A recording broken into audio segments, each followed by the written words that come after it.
barely had a interlining, and those that did have a minimum, which was usually at the back, and those were tactile, or in other words, because with removable stiff collars, you really need something. I know Helen White from NECKCLOTHS does it, and I'll just talk about him because he actually does it with a very stiff collar. It is even stiffer than what is usually the traditional antique collars, because it was made by, I think that collar was made by RJW shirts, which are actually a modern way of making cloth that's super stiff constantly without starching. And he does not divulge the secret of how he does it, but never mind. So those collars are the hardest ever, and he still shows in the video how to pass a modern, actually, so even harder because it has some more interlining neck cloth, within a folded collar.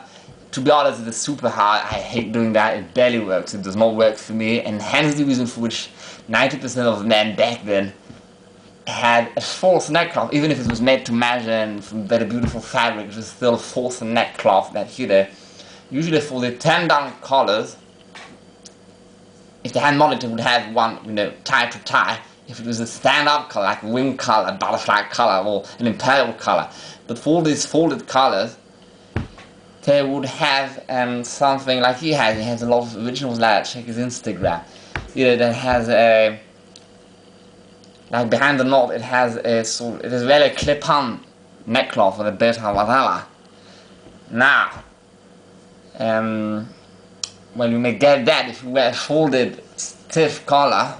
Just get those. You can find modern ones that are like vintage from the 50s, whatever. But it's just not quite as old, because the old ones really do not really function, as I explained. So, or what they did, I showed fashion illustrations from the American fashion magazine, like I showed in my credits more for the first videos. They actually simply had, like me, a lot of neckcloths which are too tight, or which are false, they're pre-tied but have an actual band and a clip, and it can't really pass underneath that leaf of the collar, of the folded collar, especially if it is a genuine tie to tie. So they simply pass it on top. So really, although it was for example, a double round collar, it will still be wearing the neckcloth as if it was an imperial collar with the band all seen. That was also a style. A lot of people actually did that. So that is what I do. It's much easier and looks better and whatever. So if you want something, you can perhaps find neckcloths and all from the 30s onwards. The problem then, the consistency is less interlining than from the 50s onwards, or even the 40s, especially the 50s onwards, which really was when I think they became like today, with a lot of interlining. But usually the 30s now are very different shape. They are more different in shape to the 1890s than modern ones. And many modern ones already the 1960s, 70s, whatever. Although they date from the 30s. And West have very pronounced Art Deco patterns, which simply did not even exist before the 1910s, and were not a thing into neckcloth, probably before the late 10s, or more likely the mid-20s, whatever. So I just wear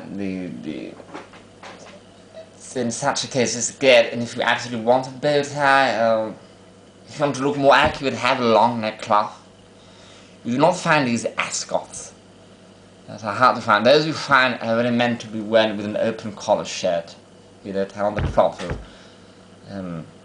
formal ascot with a small band. But you do find some pre-tied ascots, even second hand.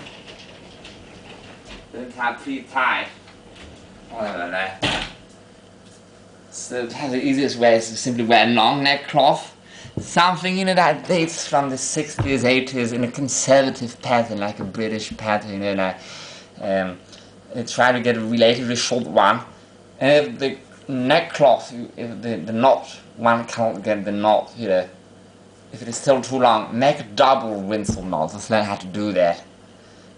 and then it shorten the neckcloth, make a big thick knot, which does not exist back then, but does not really shit. They had these big knots still, especially in the 70s and 80s. They very think it shall look like an 80s, 90s person wearing an older neckcloth. Where the problem is more that there is too much of a structure in the neckcloth, but this is very hard to see.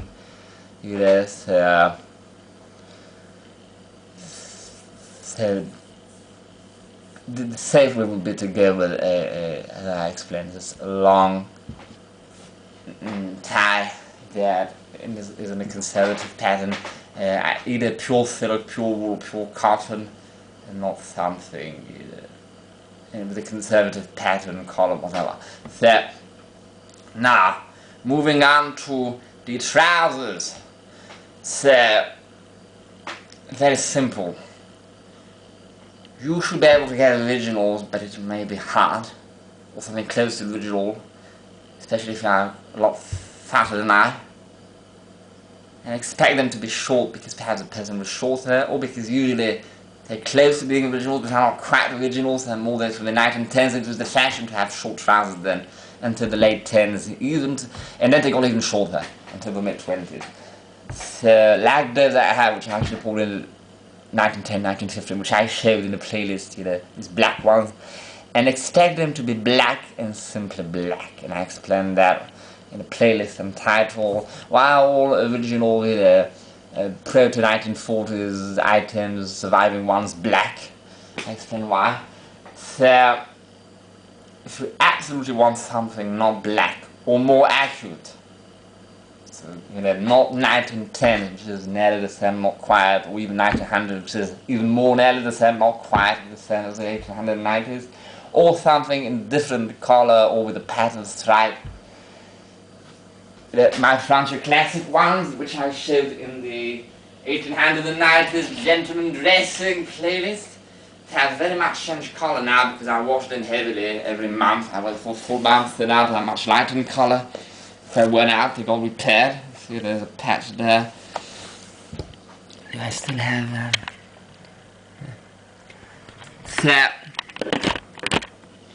So I tried French classics and schoolie. Now, French classics in terms of cut and details is 100% accurate. Schoolie is more early 1900 to 1910. Although they were still well into the mid-10s by a lot of people, but really in terms of fashion, it would be more 1903 until 1910, 12 max, in terms of the actual trendy people. And this is not the problem with that, and it will come down when I talk about the footwear. These have a much snugger leg, but are even more high. These are very high-waisted. Just watch the video while I wear them. In terms of details, and the cut, 100% accurate. I talked about the least inaccuracies of them in the playlist, so just check it out. The winemaker, I have not tried them, but the cotton ones are kind of the same thing. I think they are more like the French classic ones, and a snuggier, more riding-like leg, longer, snuggier leg. Perhaps high-waisted, but not quite as high-waisted as the French classics. Something in between the French classics and the schoolie, which the schoolie people will call them high-waisted, but it rarely comes up to here, the natural waist, at least for me. And for the French classics, they are up to there. So, but these are all cotton denim.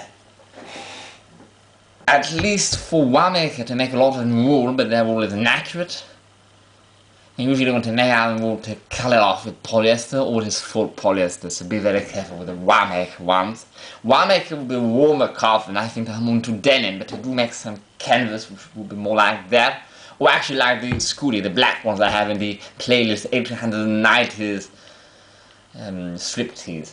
These are actually cotton duck, which would be in between denim and canvas. The canvas would be the coolest, the cooler wear.